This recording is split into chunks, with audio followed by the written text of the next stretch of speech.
Welcome all my lovely goblins and ghouls of the internet. I am Hanyo, your demonic cinephile, and here on Mother's Day, it is here, the time has come for Interview with the Vampire Season 2. This was such a great day. Okay, so I watched this episode a total of 3 times right now. I'm recording this at 1:44 in the morning, so I'm not sure what's wrong with my life. I'm not sure why I said that. I should cut it out. But I didn't write any notes down, so I'm just going by the flow for this review. Try to be more organized in my later videos, but alright, so this episode was a fantastic reintroduction to the story, to all the characters. I loved how when the show starts that they have the whole thing that the role of Claudia would not be played by Denali. I'm so bad with names. Denali Hales. I'm sorry, I'm not sure if I pronounced her last name. But no, I love how they show that in the beginning, kind of like it's like stage play, which is very fitting because of the theater. It also kind of like a drama, like in what was it? When the soap operas that my mom makes me watch with her sometimes, when they had to recast a character, the first thing they did in the episode was like, the role of blah blah blah will now be played by this actor. I don't know, I kind of like that. That's kind of fun. And I like the whole very cinematic approach to the opening with putting all the actors' names right there. They're showing up. I don't know, it's a really awesome touch. And the first 20 minutes of the episode is basically that whole section of the book that got basically completely removed from the movie, which is one of my favorite parts of the original novel. We have Claudia and Louis going across the Mediterranean and Europe and all that, trying to find all the old vampires, the old gods, the old blood drinkers, and basically finding nothing until they run into this revenant. But we'll get there in a second. But of course, due to the time changes, they're basically on the run from the Nazis and kind of everybody because it's World War II. They can't really get too close to people.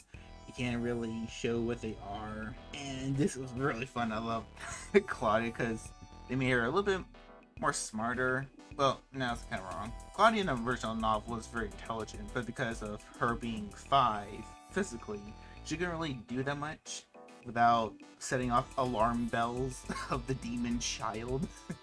But here, though, she can actually really use her intelligence more appropriately. She can actually talk, interact with everybody. Like, this is kind of like what Claudia would probably do, but if she did these things, people would think she was possessed. and I would say this is my one of only 2 negatives in the episode. I hate that we didn't get to see them kill a bunch of Nazis. Because we had this introduction where they're talking to these Nazi groups, and they're like, yeah, we're not really liking these people, so we're just going to call the SS. We cut to them immediately walking away, and the bodies are just down on the ground, bloody. Car was like flipped over, which, I don't know. I wanted some action. If I can, I love the series because of the drama. But if I can get some action, I love some action. So I'm kind of sad we didn't get to see them actually fight and kill the Nazis. Who do you think flipped the cars, Louis or Claudia? But no, we get to the whole meat of the episode is, at least to this beginning, ain't gonna start show the whole episode is Claudia is still not in a good place with Louis. She still doesn't fully trust him, or well, no, she trusts him, she's not allowing herself to connect with him. She is closing herself off. They are less brother and sister, less father and daughter, and more like partners, just having to deal with each other. And Louis, he's trying to get back her in good graces. He's trying to start conversations with her, which was a very fun, sweet scene, which hinted at to something that we'll get to the end. Right off the back, I want to say, Denali, I'm sorry, I'm messing up her name. I really love her as Claudia. I wonder, like, okay, so how different is she gonna be from Billy Bass? And she really just steps into his shoes. Like, the character does not feel or really even act that much differently. Like, she really just like comfortably slipped into the role. And I really liking her. We get on this part where they invade an old vampire's castle, which is kind of a reference to the ruins, where in the book Claudia and Louis met this revenant vampire in this old castle ruins. At least I think it was a castle. So a nice reference there. And when they get to the castle, we have this awesome set. You see all these dead animals rotting away, covered in dust and webs, which really reminded me of the very disturbing opening of Nosferatu 1979. 79 or 76? 79, because that film opens up with mummies, like mummified, not mummified, like preserved bodies from like the plague. It kind of really reminded me of that. The hallucination sequence with Lestat is very interesting, because Louis in the book has a tendency to hallucinate, or just have a vivid imagination, like the part in the church. The church scene in the season 1 and the church scene in the book are very different, where Louis imagines this grand funeral for Paul, and I can't really remember, because I just remember it being really weird. He sees Lestat. We get the very first illusion of Lestat. It's very funny because it starts off like it really feels like Lestat. He's like throwing all of Louis' basically all of Louis' guilt back at him, but it's Louis' imagination of Lestat. And I like how in the behind the scenes part, Sam Reed was actually saying that, yeah, because he knows he's playing what Louis is imagining of Lestat, he's also kind of playing Louis, because he's also trying to match his body language, match his speech. And you can just kind of see a little bit, because Lestat is a little bit more, I guess you could, stiff. He's walking, acting a little bit more like Louis to an extent. I didn't fully see it. Like, I tried to see it when I replayed it. I didn't really notice it. Like, maybe a tidge bit. We get that weird shot we saw in the one trailer shown here, where you see the creature emerging from Dream Lestat's neck. I heard some people in some other videos say that they thought it was going to be a bird, like Paul. Paul in the first season said he talked to the birds. The birds talked to him, told him things about God. But no, Louis, he sees Lestat choking up a bat, which, I don't know. I mean, there's not really a lot of bat imagery in this season, or at least season 1, or at least nothing associated with Lestat. So I'm not exactly sure why the image. I mean, it's a cool effect. I really like it, but I don't know, just didn't seem fully appropriate, I guess you could say. But I really like the dream part of Lestat, where he's like kept saying, repeating, I do. Because in the trailer, it looks very kind of fun and silly, but when you play here, it's very just dark and depressing. Especially when you don't see Lestat there, and his voice just keeps going over, I do. Just kind of shows you the rut Louis is in mentally. And also, especially when you got played out with that dead, empty forest with all those bodies. Like, yeah, Louis needs a hug. Please give Louis a hug.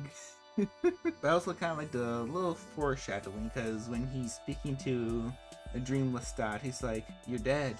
You have to be dead because you would come and found us. And Lestat's like, oh no, I'm just waiting to the right moment. The moment where you're the happiest, and then I'll come kill you. Basically what kind of happens in the end of the story.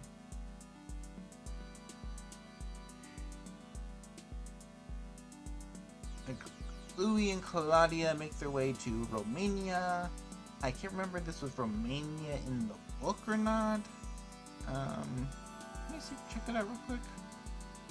Okay, so my quick search is not telling me what part of Europe they encountered the vampire in the book, but here it is in Romania. And I like the very scary shot, like kind of like right for them when they see the soldiers digging up the corpses, shooting the dead bodies, which is, you think they're vampires, why are you shooting them up at night?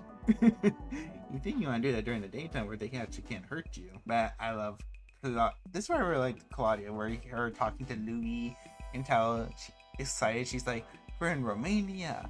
There's gonna be vampires here. Look, they have all these crosses. They have all this garlic up. They must think there's a vampire here. We're gonna find a vampire here. Isn't this cool, Louis? I really love that part of the episode. But no, they eventually find their way into this little not really like a hideaway, but like this little shelter for people who kind of been displaced during the war.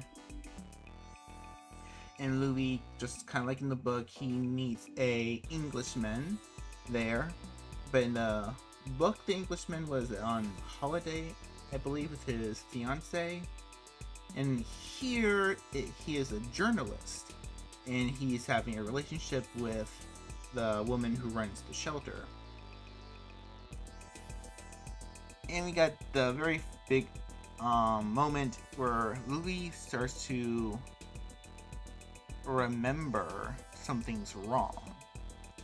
His memory's getting a little mixed up, and it's very affecting him. And when you come back to the interview, and going back to the interview section, I really love Armand, where he's like, I'm off the record. I don't want to be here. This is Louis' interview. And we get to see the real Rashid, which I kind of with Daniel here, like, what did they do with you? What would they do with you when Armand was playing dress up? Were you just like in the closet or something, just hiding away?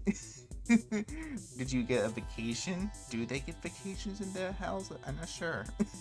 But I do like when Armand sees Louis is starting to remember something. He goes with, and he's in the trailer like, perhaps we should take a break, Louis. And I love how Daniel is pointing out very early, like, yeah, Armand is he's being manipulative.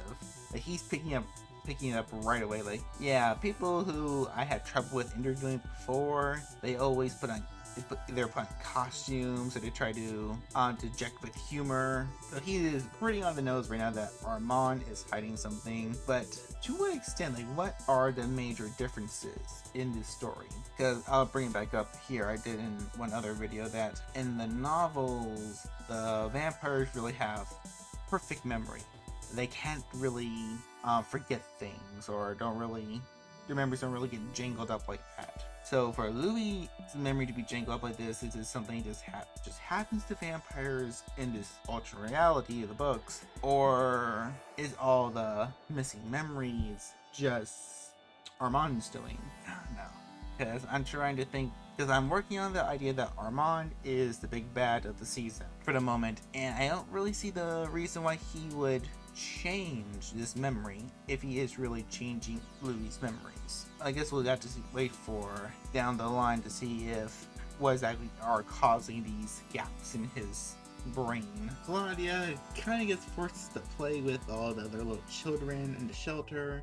I love her reaction. Like, she doesn't even really pretend to be a child. And then when she realized that they're playing some kind of weird game, kids kind of know that there's something in the forest. Oh, they have this game where they paint their hands and they run the fastest and tag a tree or something. Or just actually, I did not get that part in my first 2 watch throughs. I saw them playing with the paint, like, why are they playing with the paint?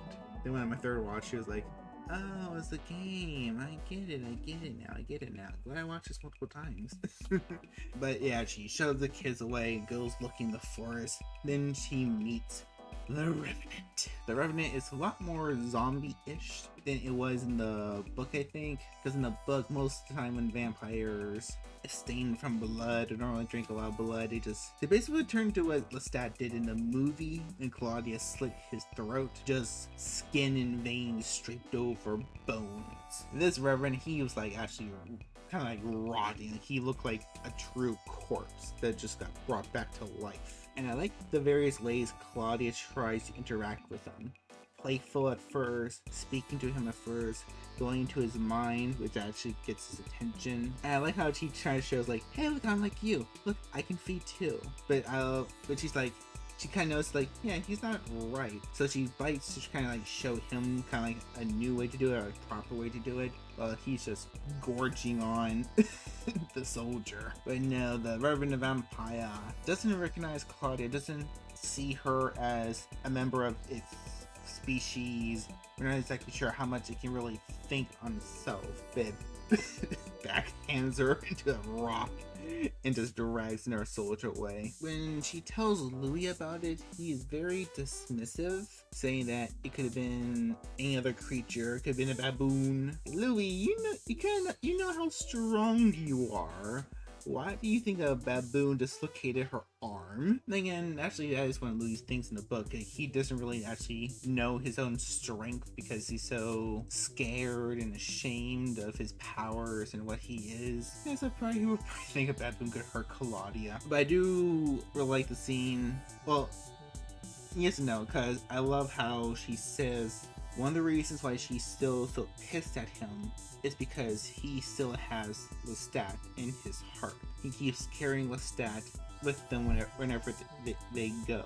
And while it's not said in the episode, I am pretty basically sure she can see his illusions. Of course, not all the time, but if she ever peeked into his head, like to chat for a second while he is daydreaming about his ex-boyfriend, ex-husband, yeah, it's gonna put a bit of a, it's a big punch in the gut. But the one reason I don't like the scene, or at least this one small bit, is when she says, I only know 4 vampires in my life, and all of you have been the worst. It's just that one line which is just the worst. I don't know, it just sounds so modern. It doesn't really fit for that time period, or at least a time period when Claudia was grown up.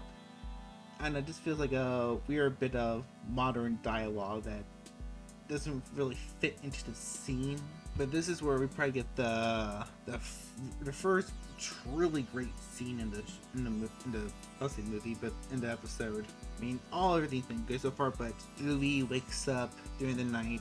He realized Claudia is shaking. Because in the beginning of the episode, he said in Claudia's journal that she couldn't dream, that no dreams would come to her when she was pulled to sleep. And here he can see that she is when she's sleeping, he can see that she is dreaming. Her hands twitching, she's moaning in her sleep. This breaks Lee down. And I love how the dialogue is written. I love how Anderson is performing it, because he's not simply telling Daniel about the memory. He's actually like really reliving the memory at that moment. It's all coming back to him, and how he breaks down crying, how he wants to remember. And even Daniel is taken aback by it. Like, he even asks Louis, he wants to take a break, but Louis like, no, I want this, I need this, I need to know why I am like this. And just bravo.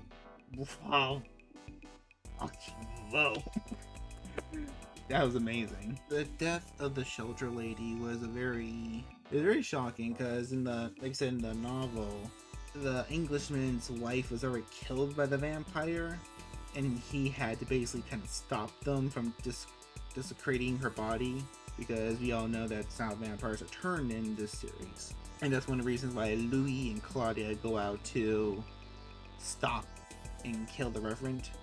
Well, mostly because they want to meet this vampire, but Louis does it too because he's like, I killed the damn thing, the woman won't rise from the next night. Convinces the old townsfolk, the old country folk, that yeah, she's not gonna become a vampire, don't cut up her body. Here though, we get basically the what if the woman in the book did not die with the shelter lady, because she's there.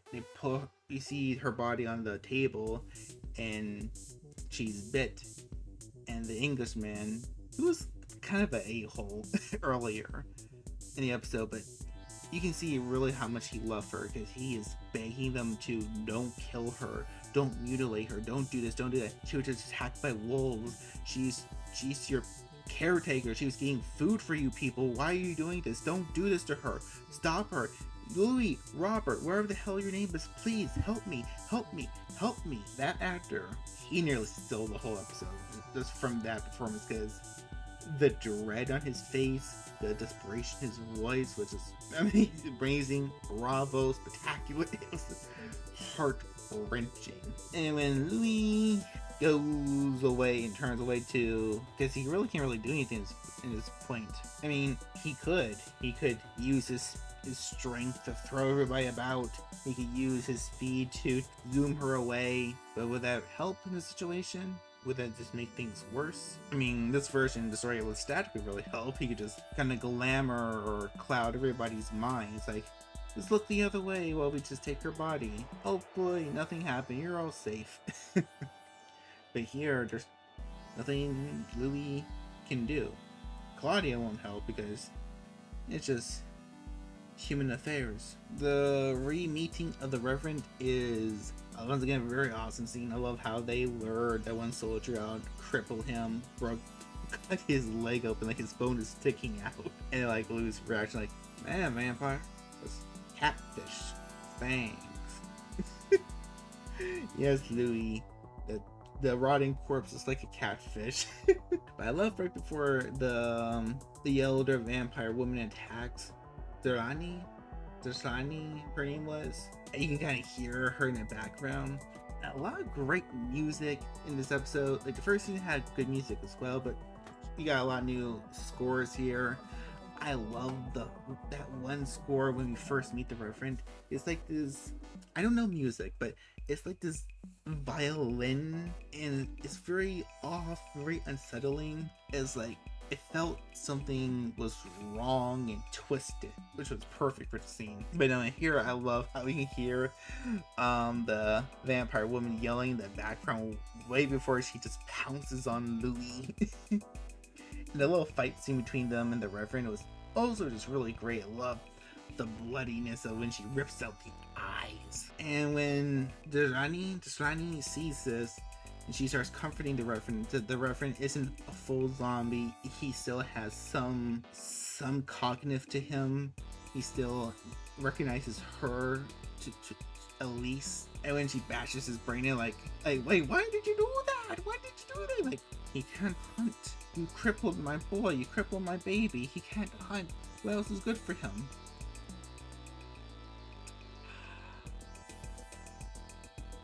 Don't tell her the vampire's gonna just pop their eyes back in. You could have put human's eyes in his body and it would be fine. We don't know that part. We don't know that part.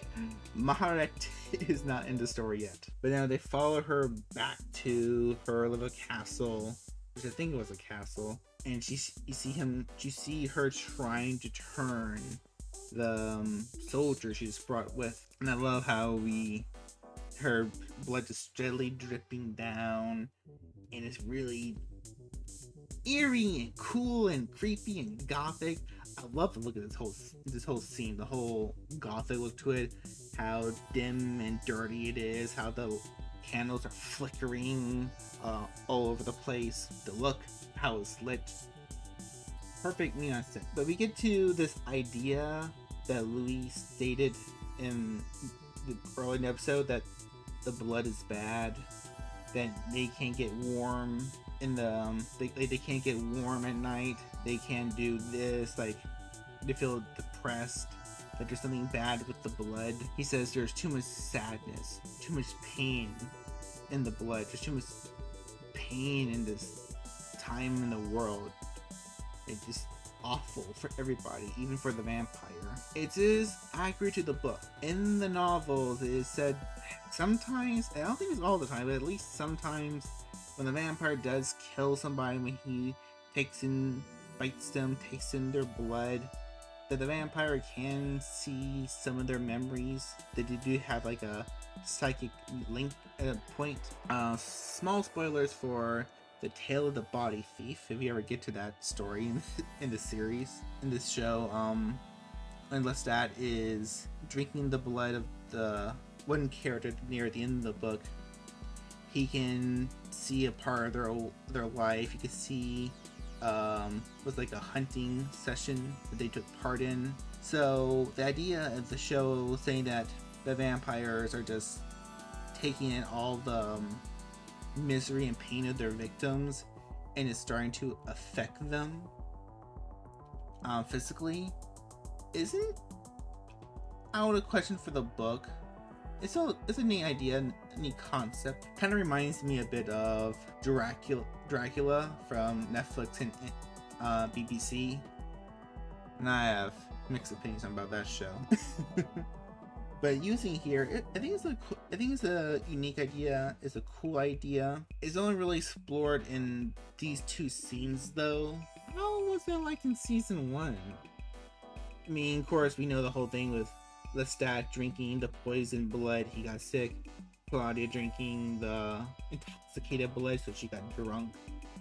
But they never said in the first season that they took on the emotions of the people that they drank. And it was almost Party City for them for a good chunk of season 1.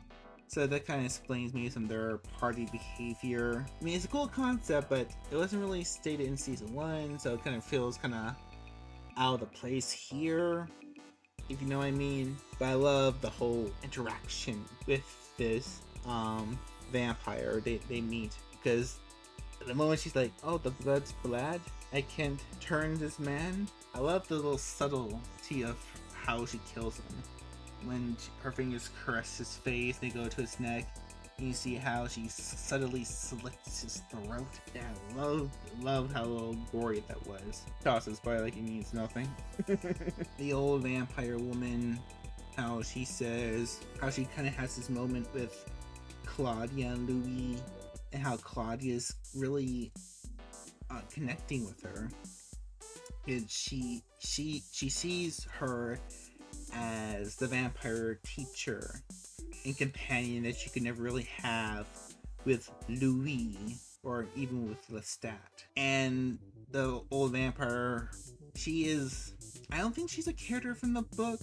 I thought she was the old queen from the trailers, but I'm not sure she's a character from the book. If she is, she's from one of the books I haven't read. But I love how she says, we can go together. You can take me back to where you are from. You can help me get strong again. I will tell you my story. We will reunite with my children. And it's a very uplifting, very speech where she's like, we can be old gods, blood drinkers together. We own the night. And here she said, we owe nothing. And like any Vampire Chronicles fan, you automatically get a clench up whenever you see a vampire next to a pit of fire, because she throws herself in there, and it is devastating to Claudia and to Louis. Like I said, I'm not sure if this character is based off someone from the book, but she is very much like a lot of old vampires in the novels. You get examples of vampires who are just tired of it all. Tired of living, tired of the immortality, reminiscing on the old days where the blood was still good and they could still feel alive. And then the two go away for a vampire to heal themselves, it's literally just tossing themselves into a fire. Got Magnus flashbacks on that one. And then we get to a new, really, not really unique scene, but just like very different scene, because we go back to present time, but we're following Louis and Armand, because in the first season all the present day flashbacks were kind of centered from Daniel's point of view. So to have one from not Daniel's point of view is very interesting. And plus we get to see a little bit more of their penthouse, their weird bed, and their weird bedroom, which is kind of like this big square, kind of like a box. Kind of like Louis is being boxed into this relationship. I thought about that. Probably thinking too much into that. Probably not. And I love Louis like, we need to find those other pages. Armand isn't really fighting back, but he's like, are you sure, Louis? Do you really want to do this? I'm in some of those pages as well. But Armand agrees that he's going to help them. And he also says, I'm going to take place in the interview, because Daniel is going to basically steamroll over you. He is going to take control of the interview, and I'm not going to let that happen. So you can see Armand taking control. Like kind of like he was trying to control Louis earlier, like let's stop the interview. We hear he's going to try to control how the interview is taking place. And if we are still working off the theory that Armand is purposely altering Louis' memories, then that's be a good place for him to be there, sitting right beside Louis to change any memory he needs to on the fly. And I like how when Armand does join the interview, he starts trying to speak in, but then he's like, oh, our covenant was feeling there, something. He's like, shut up, no one's talking to the vampire Armand. This isn't your book yet. But though in the final scenes of the episode is the part we saw in the extended trailer where Louis was going like, you and me and you, reassuring Claudia that no matter what happens, he is still going to be there for her. That he cannot see her becoming obsessed with finding other vampires. He cannot see her being drowned in despair. That she will throw herself into a fire. And it once again, great performance by Anderson. Like everything was just, I can't even describe how awesome it was. But one thing I really was kind of scratching my head at is the figure behind them. If you look at that scene, there is the statue of Venus de Milo, or Aphrodite if you're going by Greek mythology. And like, why is that statue there? Like, why that specifically Greek statue? Like, there's not much beauty or sexuality in this scene. Like, you want to put a Greek god there, it'd be cool and cool to have a statue of Nyx, who is the literal primordial goddess of the night. But I really think that she's there because maybe it's kind of like a hint to those who must be kept. The white hard statue like flesh that vampires become like in the book after thousands upon thousands of years. I wonder if they're gonna do the white flesh in the book and then show. I really hope they do. But also, there is also another hint to those who must be kept. But like a nice little joke that kind of does reference them. He's like, or Lou's like, what are you trying to do? You're trying to find Adam, Eve of the damned? You're trying to find God?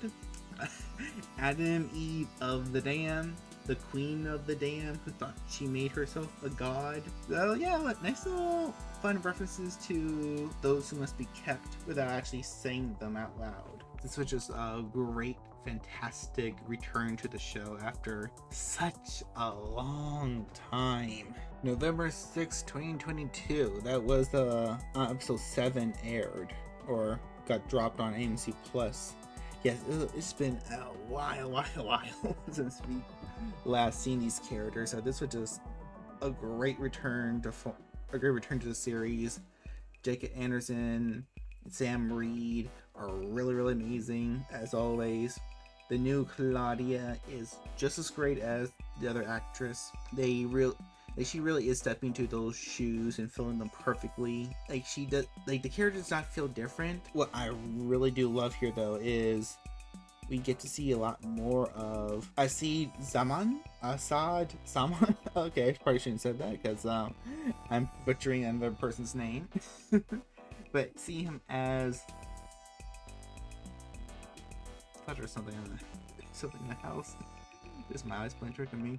But no, see him as Armand, like truly as Armand and not as the performance Rashid, is really great. I can really see a lot of Armand's character in his performance. Because how ancient but also immature he acts, but how controlling he is, but subtly.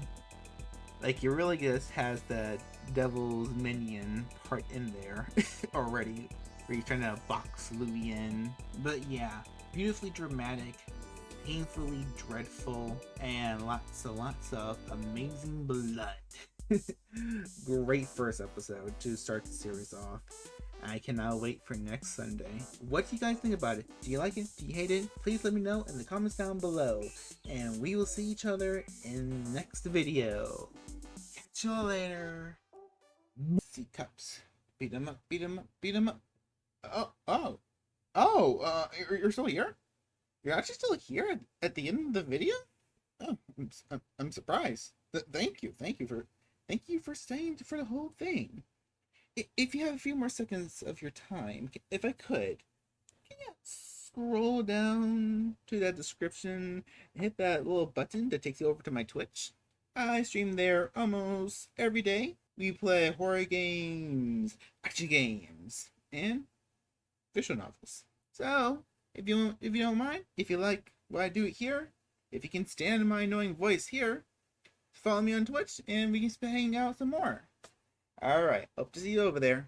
Have a good day.